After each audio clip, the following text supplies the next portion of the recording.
মমতা বন্দ্যোপাধ্যায়ের তো একটা দারুণ প্ল্যানিং চলছে, মানে দুর্ধর্ষ প্ল্যানিং।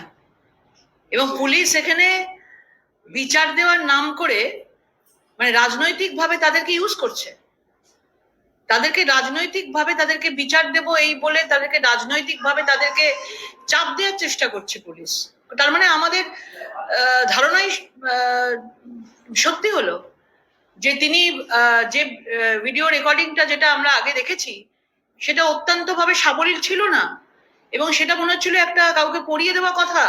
তিনি যেভাবে কথা বলছিলেন আমরা সেটা বুঝতেও পারছিলাম দেখে যে এত তাড়াতাড়ি একজন ওইভাবে এতটা আমাদের তারা ভেঙে পড়েছেন, তারা এইভাবে কথা বলতে পারেন না।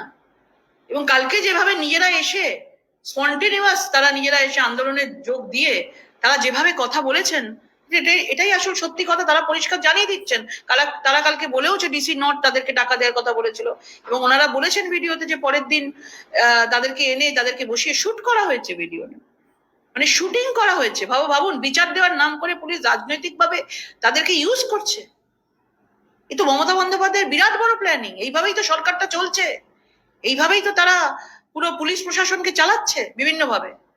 লজ্জার কথা, মানুষের এই ডিসি নট যারা এই ধরনের জিনিসগুলো করেছে তাদেরকে গ্রেপ্তার করে জিজ্ঞেস করা উচিত, এবং সাধারণ মানুষের আন্দোলন আরো যত তীব্র হবে আরো সত্যি ঘটনা সামনে আসবে মনে, কারণ তারা বুঝতে পারেন যে এত বড় মানুষের একটা মানে আন্দোলন শুরু হয়ে যাবে। তারা বুঝতে পারে যে সরকারটাই পড়ে যাবে, আর এইসব ভিডিও এইসব করে আর কিছু লাভ হবে না, এইসব রেকর্ডেই থেকে যাবে। সিবিআই এর কাছে তদন্তের খাতিরে, ইনভেস্টিগেশনের খাতিরে এগুলো রয়ে যাবে। কিন্তু মানে তারা পুরোপুরি ভাবে মানে নিজেরা মানে আটঘাট বেঁধেই নেমেছে প্রত্যেকটা জিনিসে। তারা যেভাবে আমরা দেখেছি যে প্লেস অফ অকারেন্সও যেরকম জিনিসগুলোকে জায়গাগুলো প্লেস চেঞ্জ করা থেকে শুরু করে চাদরের কথা বলা হচ্ছে, অনেক কিছু করেছে তারা। সেমিনারে লোক ঢোকানো থেকে শুরু করে এভিডেন্স গুলোকে লোপাট করে দেওয়া, এবং এটাতেও তাদেরকে দিয়ে জোর করে বলিয়ে নেওয়া, সেটাকে ভিডিওতে শুট করে নিয়ে সোশ্যাল মিডিয়ায় ছেড়ে দেওয়া, যাতে মানুষ এটাই জানে, আসল সত্যটা না জানতে পারে, সেটার চেষ্টাও করেছে। কিন্তু এটা টিকবে না।